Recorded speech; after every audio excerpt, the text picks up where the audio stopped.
Hello, welcome to another macro video.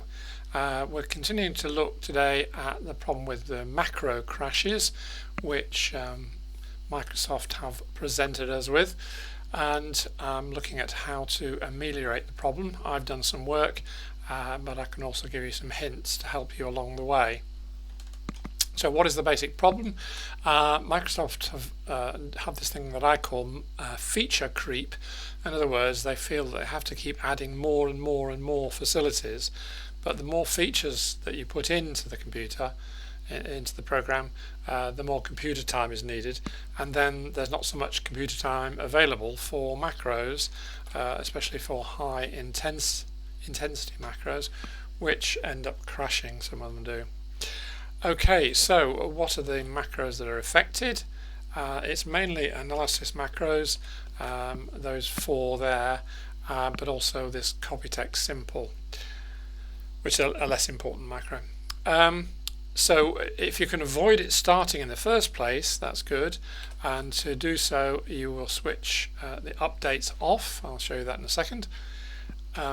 But if you are already infected by this problem, if you've already had the update, then on as it is on my desktop computer here, then you keep updates on, because when Microsoft do eventually produce the new version, a new update with the problem solved, then you want it. You don't want it if you haven't got it yet, but you do want the new version later. And the problem first occurred in June this year, and it took them until sort of August, September before they produced an update that solved the problem. So hopefully, says he, that it won't take them quite so long this time, but you just don't know.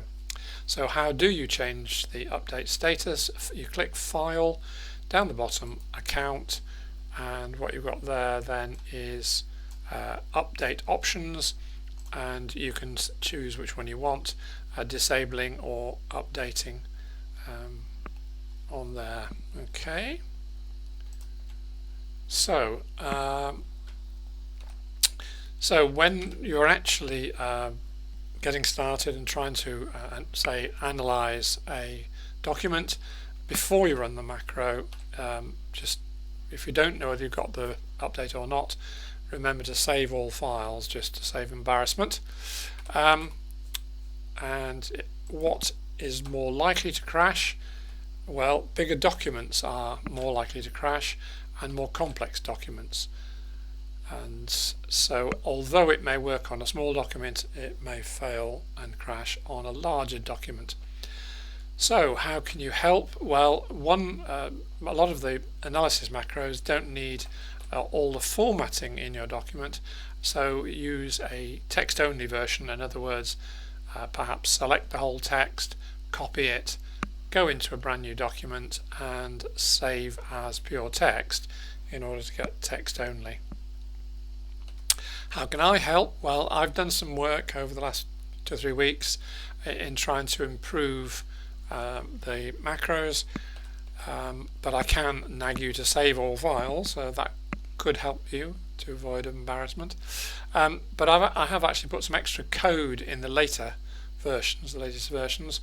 The first thing that I can do is to stop the screen updates, because it takes processor time. When the macro makes a change to the document, does it have to display it on screen? If not, then it's saving computer time. Some macros already have screen display off in order to speed them up anyway, so you may not be able to add that. We can slow the macro down by adding time delays into the program, and or to add manual stops. In other words, the macro runs part way and then it says, do you want to continue? And you click to say yes, and then do you want to continue, and on it goes again.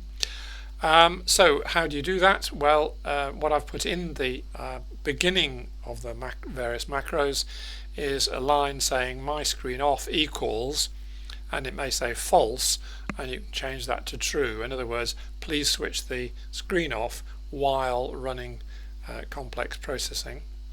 The time delay is there in terms of the number of seconds, but it might have a vertical, an apostrophe in front, which will disable the line in the program.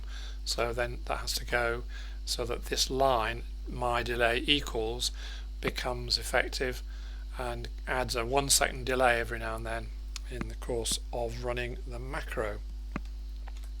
And for the manual stops, it's do wait equals false, so you change that to true, so it will stop along the way.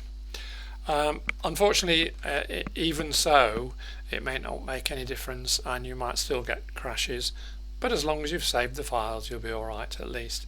And it is worth a try, adding these extra delays and so on. Otherwise, feel free to send me a file that needs analysing.